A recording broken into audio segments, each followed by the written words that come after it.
ពួកស្អីគេដឹកមកចង្អេងចង្ងា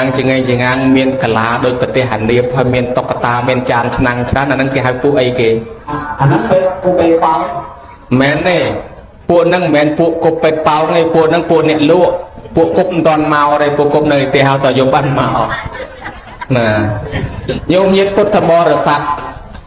សិល្បៈពង្រើការកំសាន្តពង្រើការអប់រំនិងផ្ដល់ចំណេះវិជ្ជាមិនមែនគ្រាន់តែលេងទៅសបាយតែមួយមុខឯណាគេមានឲ្យយើងកំសាន្តកំប្លុកកំប្លែងហើយគេផ្ដល់ការអប់រំដើម្បីឲ្យយើងយល់ដឹងធ្វើល្អបានល្អធ្វើអាក្រក់បានអាក្រក់គេវិនិច្ឆ័យតួអង្គក្នុងរឿងអាណាដឹងគុណម៉ែឪរីកចម្រើនអាណាធ្វើតែអំពើបាបគេជិះជាន់គេធ្វើបាបម៉ែឪទីបំផុតវិនាឃើញដែរខ្ញុំមើលឃើញដែរសិល្បៈដែលយកមកលេងហ្នឹងគេមានអញ្ចឹងមានការពង្រើការកំសាន្តពង្រើការអប់រំនិងផ្ដល់ពុទ្ធិផ្ដល់ចំណេះដឹងផ្សេងទៀតដែលយើងមិនដែលដឹងណាញោមណាគេលេងមាន4សង្វាក់មួយគេធ្វើឲ្យយើងយំសង្វាក់មួយគេធ្វើឲ្យយើងសោចសង្វាក់មួយគេធ្វើឲ្យយើងញញឹមញែមសង្វាក់មួយគេធ្វើឲ្យយើងស្ងប់ស្ងៀមដូច្នេះវាជាប្រពៃណីដូនតារបស់យើងមកដែរហើយក៏មានយកមកពង្រើក្នុងកម្មវិធីបុណ្យនិយាយទៅដោយសារវត្តអារាមជាអ្នកថែមរតកអស់ទាំងហ្នឹងណាញោមបុណ្យតាមផ្ទះ100មិនទាន់មានជួលមួយផងបើ200 300គីឡូមានជួលមួយតែគេអ្នកធំអ្នកមានណាដូច្នេះហើយមានតែវត្តអារាមទេចាំពួកសិល្បៈតាំងពីចយាមតាំងពីលខោនពីជីកេពីអាយ៉ៃនេះឲ្យរស់បានបើវត្តលែងជួលពួកលខោននឹងទៀតចប់ហើយនឹងទៅលេងឯណាទេសិល្បៈនេះនឹងបាត់អញ្ចឹងណាញោមណាហើយអ្នកលក់អ្នកដូរអីទាំងអស់បាត់ដើម្បីបានបនលក់ផងចូលបនផងហើយជួយសម្អាតផងហើយអ្នកលក់ហ្នឹងបានបនក៏មានបានបាបក៏មានប្រយ័ត្នតែអាប្រអប់តទេណាញោមកុំលក់ប្រអប់តទេអីអាត្មាបានមកកគោក៏អាថ្នាំដោះថ្មិញប្រអប់តទេអាប្រេងកាឡាប្រអប់តទេអាថ្នាំលាបសក់ប្រអប់តទេដាក់ថងចងរួចស្រេចហើយមកបនុកត្រឹមកដល់តែយកមកអង្គុយរូបច្បាច់ទៅប្រអប់តទេដេកគុណហើយអានេះតទេមួយទៀតហើយអានោះតទេមួយទៀតហើយបើជឿលើតទេហើយគិតថ្លៃតាមតទេណាខ្ញុំណាហើយកុំឲ្យគិតថ្លៃពេញអត់មានស្គូលអញ្ចឹងអ្នកលក់ឲ្យស្មោះត្រង់ក៏បានបនដែរតែកាលណាយើងលក់របស់តទេដល់តែយើងទទួលបានលើក្រោយមកវាតទេដែរហ្នឹងឯងតែឯណាមកឃើញតែគេបោកឃើញតែគេឆក់ឃើញតែគេប្លន់ដោយសារយើងរស់ស៊ីអត់ត្រង់អីយ៉ាហើយបើរស់ស៊ីត្រង់ទេវតាតាមថែអាសាហើយចង់ឲ្យបានបនលឹះហ្នឹងក្រោយពីលក់ហើយពង្រាយសម្រាមជួយបោសសម្អាតផងប្រយ័ត្នតែបានលុយកាក់ច្រកកប៉ៅទៅអស់ជាប់បនបចុះសីមាប្រសងបែកញើសហោញើស2 3ថ្ងៃហើយទៅឯនេះធំក្លិនទៅនោះធំក្លិនមិនរកប្រគុណផងញោមណាកុំចេះតែប្រឡែងលពីលពីពេកញោមហើយ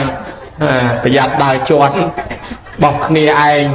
ឡើងអង្គុយសម្លឹងមុខនិយាយហ្នឹងលិចនិយាយនោះលិចឲ្យសង្ស័យតាមពិតជាប់ឲ្យស្បែកជើងឯនោះដែរហើយដល់ទៅពេលវាសង្ស័យគ្នាចេះមើលមុខមិនហ៊ានថានិយាយនេះសង្ស័យនិយាយនោះសង្ស័យនិយាយនេះតែសួរទៅស្ទាបយកមកហាត់មើលអញតិចជ្រាបមកមែនទេវាធំក្លិនអត់ទេណាញោមជាងការជាប់ស្បែកជើងមកចឹងសំណុំពរញោមញាតិអើយរកបន្ទប់ទឹករកប្រគុណនៃស្រួលបួលបានជាមានមនុស្សមកច្រើនយើងគិតតាមផ្លូវធម៌បុណ្យនេះម្ចាស់បុណ្យវាច្រើន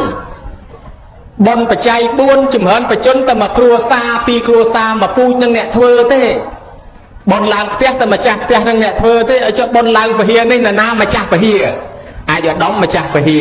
លោកជំទាវម្ចាស់ពហិ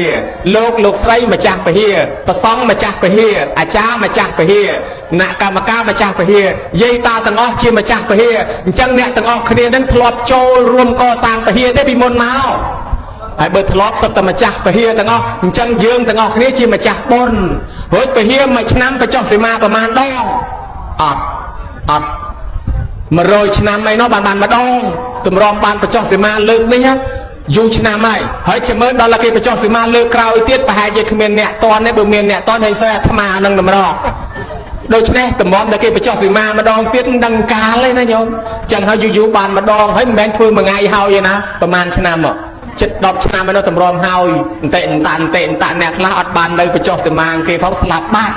អ្នកខ្លះអត់បានឆ្លងគេផងស្លាប់បាត់អញ្ចឹងវិហារបចុះសីមាជាបុណ្យធំសម្រាប់ពុទ្ធបរិស័ទ ប៉ុន្តែសង្ឃកម្មជាបនតូចល្មមសម្រាប់ប្រសងទេតែ4អង្គក៏ធ្វើកើតដែរប៉ុន្តែតម្រាំតែបរិស័ទធ្វើពហិនេះបានរាប់លានហើយរាប់ឆ្នាំហើយតម្រាំបានធ្វើម្ដងទៀតបានបញ្ចុះសីមាទៀតរាប់ឆ្នាំទៀតអញ្ចឹងម្ចាស់បុណ្យនឹងយើងទាំងអស់គ្នាមានគ្នាច្រើនណាស់បានជាបុណ្យនេះត្រូវឲ្យមានអធិកធម៌ពី3យប់ពី3ថ្ងៃហើយខាងប្រសងទៀតរកអ្នកចេះអ្នកដឹងមកដឹកនាំសង្ឃកម្មបានគេធ្វើកើតបានមានព្រះមេគុណព្រះអនុគុណព្រះមន្ត្រីសង្ឃប្រធេរៈអ្នកចេះអ្នកដឹងមកច្រើនអញ្ចឹងធ្វើឲ្យបុណ្យនេះកាន់តែធំកាន់តែមានមនុស្សច្រើនណាញោមណា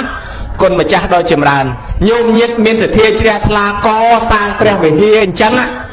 តើគាត់បានបុណ្យបានអានិសង្ឃយ៉ាងម៉េចដែរសូមនិមន្តឆ្លើយធម្មទេមហាធេរៈបបិទ្ធព្រះមហាថេរដ៏ឡើងអានិសង្ឃចំពោះពុទ្ធបរិស័ទបានចូលរួមកសាងព្រះវិហារនេះគឺបានអានិសង្ឃច្រើនអត់ទេពីព្រោះអីគាត់បានចូលរួមចំណែកក្នុងពុទ្ធសាសនាធំហើយដោយមហាអានិធរៈកានេះពហិហ្នឹងมันមានធ្វើបានទេខ្ញុំតម្រង់ហើយប្រហែលណា20ឆ្នាំពហិហ្នឹងមហាអាយហ្នឹងពេលទេប៉ុន្តែចឹងទេគឺថាมันងាយតែតាមអស់ហើយដល់ពេលបានចឹងហើយឈ្មោះថាញោមអាចព្រោះដល់ប្រសងផងបុលទៀតឧទ្ទិសចំពោះព្រះសម្មាសម្ពុទ្ធផងដែលយើងព្រះខ្លាចអសាសនាសនៈទីវាយសង្ឃនេះ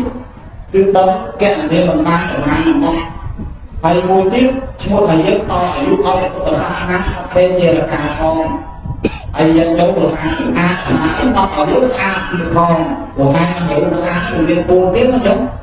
ទី1ចៃរៈទៀតយកទៅស្គំពីពោធិសង្ឃទៅយកទៅណាគឺចៃគឺមានចោតស្អាតនឹងដែរយើងជួបបាអានដល់យើងតាទៅគេហៅឲ្យទៅរូបស្អាតដែរចំណុចទី2បានថាអមតាយើងតំណអត់បានដល់ស្អាតទៅស្គមដល់អំពើហូបបានហើយបានទៅមានសាច់ជាស្អាតចំណុចទី3បើទីរៀនបច្ចេកដីដូចជាវត្តអារាមព្រះវិហារកន្លែងសក្ការៈបូជាកុដិវត្តកុដិអង្គរយើងចេះសម្អាតយើងចេះសម្អាតចេះបងក្រាស់ហ្នឹងធ្វើឲ្យយើងរូបស្អាតដល់ចំណុចទី4មិនក្រោកខឹងតែយកធ្វើបបដល់បើសិនជាយកបានធ្វើបបដាខឹងបដា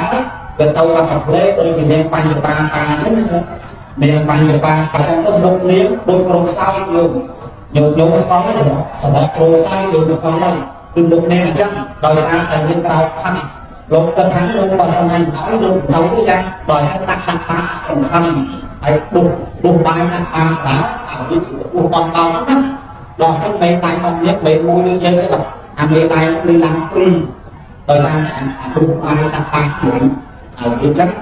ដល់អញ្ចឹងបានអត់មានយកអញ្ចឹងទេបានអត់ច្រាបានមិនសំច្រាប៉ុន្តែសូមឲ្យយើងយកទៅតាំងចិត្តជ្រះថ្លាហើយទៅជាសម្អាតផងដែរហើយចំពោះអានិសង្ឃផ្សេងទៀតខ្ញុំកណាមិនសូវតាមទេអញ្ចឹងមានតែពេលមហាខែទៅពេលកំខែឲ្យយើងយកបានទៀតផងកណាសូមរំលាយណាអរគុណណាស់គេពិន្ទុ2លាន